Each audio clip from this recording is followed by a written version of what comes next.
Hi hello friends, இன்றைக்கி vegetable biryani தான் பார்க்க போகிறோம். இந்த மாதிரி வெஜிடபிள் பிரியாணி எப்படி பண்ணலான்னு பார்க்கலாம்.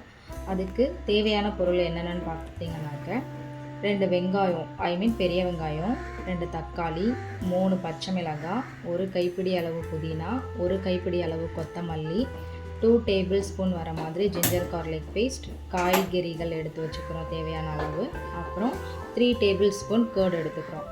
இப்போது ஸ்டார்ட் பண்ணலாம் வாங்க ஃப்ரெண்ட்ஸ்.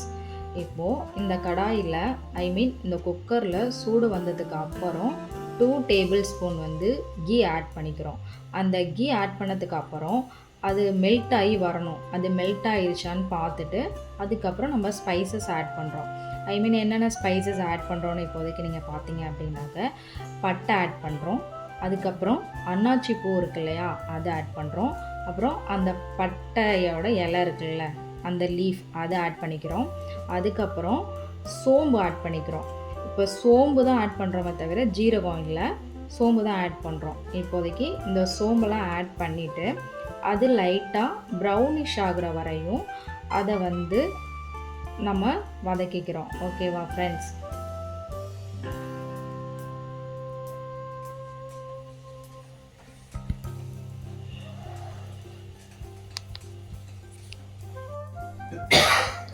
அடுத்து என்ன போடுறோன்னு பார்த்தீங்கன்னாக்க பச்சை மிளகாவும் வெங்காயமும் போட்டுக்கிறோம். இப்போது வெங்காயம் நல்லா ப்ரௌனிஷாக பொன்னிறமாக வதங்கணும். அடுத்து பச்சை மிளகா பார்த்தீங்கன்னாக்க நல்லா டார்க் க்ரீனில் இருக்குமா, அது எப்படி வதங்குறதுன்னு பார்த்தீங்கன்னா நல்லா மேலே ஒயிட் கலர் ஒரு ஷேட் மாதிரி வரும். அதுதான் பச்சை மிளகாவும் வதங்கிருக்கு நம்ம தெரிஞ்சுக்கலாம். அடுத்து வெங்காயமும் இப்போ பார்த்தீங்கன்னாக்க நல்லா ப்ரௌனிஷாக வதங்கியிருக்கு. வெங்காயமும் பச்சை மிளகாவும் வதங்கினதுக்கு அப்புறம் தான் நம்ம தக்காளியை ஆட் பண்ணுறோம். இப்போது தக்காளி ஆட் பண்ணதுக்கு அப்புறம் தக்காளியிலேருந்து நல்லா ஸ்மாஷ் ஆகி தக்காளியும் நல்லா வதங்கணும்.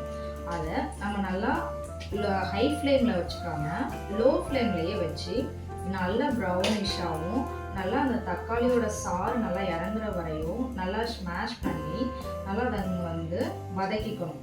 இப்போது உங்களுக்கு வெங்காயம் தக்காளி சீக்கிரம் வதங்கணும் அப்படின்னாக்க லைட்டாக நீங்கள் சால்ட் ஆட் பண்ணிக்கோங்க. சால்ட் ஆட் பண்ணிக்கிட்டீங்கன்னாக்க உங்களுக்கு வெங்காயம் தக்காளி சீக்கிரமாக வதங்கிடும். ஓகேவா? இப்போ வெங்காயம் தக்காளியெல்லாம் வதங்கினதுக்கு அப்புறம் தான் தக்காளி இப்போ நல்லா வதங்கிடுச்சா, அடுத்து நம்ம என்ன பண்ண போகிறோம்னாக்க தேவையான அளவு மஞ்சத்தூள் சேர்த்துக்கிறோம். இப்போ மஞ்சத்தூள் நல்லா வதங்கணும். அந்த மஞ்சள் வாசனை போகிற வரையும் நல்லா வதக்கிக்கணும். வதக்கினதுக்கு அப்புறம் நம்ம காரத்துக்காக நான் 1/2 டேபிள் ஸ்பூன் மிளகாத்தூள் ஆட் பண்ணியிருக்கேன். நீங்களும் உங்களுக்கு காரத்துக்கு ஏற்றாப்புல மிளகாத்தூள் ஆட் பண்ணிக்கோங்க. இல்லைன்னா பச்சை மிளகாயோட காரமே உங்களுக்கு போதும்னாலுமே ஓகே தான். அதோட ரெண்டையுமே மிளகாத்தூளும் மஞ்சத்தூளையும் நல்லா வதக்கினதுக்கு அப்புறம் அதுக்கப்புறம் நம்ம 3 டேபிள் ஸ்பூன் தயிர் ஆட் பண்ணிக்கோங்க. தயிர் ஆட் பண்ணதுக்கு அப்புறம் நல்லா கிளறி விட்டு நல்லா வதக்கிக்கோங்க.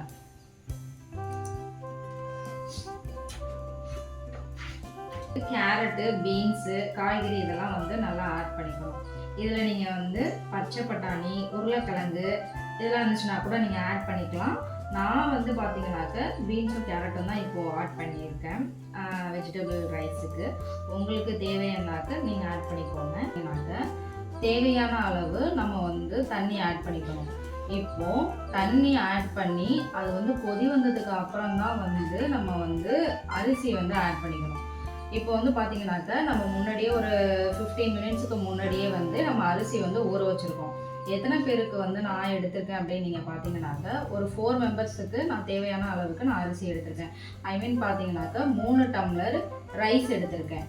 அதுக்கு 1:2ன்ற அளவுக்கு 3 டம்ளர் அரிசிக்கு நீங்கள் 6 டம்ளர் நான் தண்ணி ஊற்றிருக்கேன். ஏன்னா அது ஆல்ரெடி ஊற வச்ச அரிசி, அது ஒரு 15 மினிட்ஸ் ஊறிடுச்சு. ஊறினதுக்கு அப்புறம் நீங்கள் நம்ம குக்கரில் தண்ணி சேர்த்துருக்கோம் இல்லையா, தண்ணி கொதி வந்ததுக்கு அப்புறம் தான் நம்ம ரைஸை ஆட் பண்ணணும். அதுக்கு முன்னாடியே நம்ம ரைஸ் ஆட் பண்ணக்கூடாது. அப்போ தான் பொல பொலன்னு வர மாதிரி இருக்கும். தண்ணி கொதி வந்ததுக்கு அப்புறம் நீங்கள் அரிசி ஆட் பண்ணிக்கோங்க. இந்த இந்த அரிசியை பார்த்தீங்கன்னாக்க போட்டதுக்கு அப்புறம் நம்ம வந்து உடையாம அந்த அரிசியை கிண்டி விடணும். கிண்டி விட்டுட்டு அதுக்கப்புறம் குக்கர் மூடி போட்டு விசில் போட்டு வச்சிடணும். அடுத்து அரிசியெல்லாம் போட்டதுக்கு அப்புறம் குக்கரை மூடி விசில் போடுறோம். விசில் 5 விசில் வச்சுக்கிறோம்.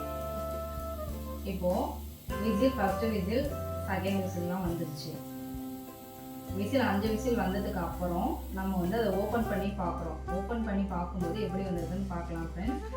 இப்போ பார்த்தீங்கன்னாக்க பிரியாணி நல்லா சூப்பராக வந்திருக்கு. இதை கிண்டி பார்க்கும்போதே தெரியுது நல்லா வந்து காய்கறியெல்லாம் நல்லா வெந்து அந்த ரைஸ் வந்து உதிரி உதிரியாக பார்க்கவே நல்லா அழகாக சூப்பராக இருக்குது. ஏன்னா இதில் வந்து காய்கறியெல்லாம் நல்லா வெந்து அந்த சாதமும் நல்லா பொல பொலன்னு உதிரியாக இருக்குது. இப்போ நீங்கள் எடுத்து வைக்கும் போதே பார்த்தா உங்களுக்கு அது நல்லாவே தெரியும். சூப்பராக வந்திருக்கு. இந்த வீடியோ உங்களுக்கு பிடிச்சிருந்ததுன்னா லைக் பண்ணுங்கள், கமெண்ட் பண்ணுங்கள். இது ரொம்ப பிடிச்சிருந்ததுன்னா உங்கள் ஃப்ரெண்ட்ஸுக்கு ஷேர் பண்ணுங்கள், சப்ஸ்கிரைப் பண்ணுங்கள். தேங்க்ஸ் ஃபார் வாட்சிங் ஃப்ரெண்ட்ஸ்.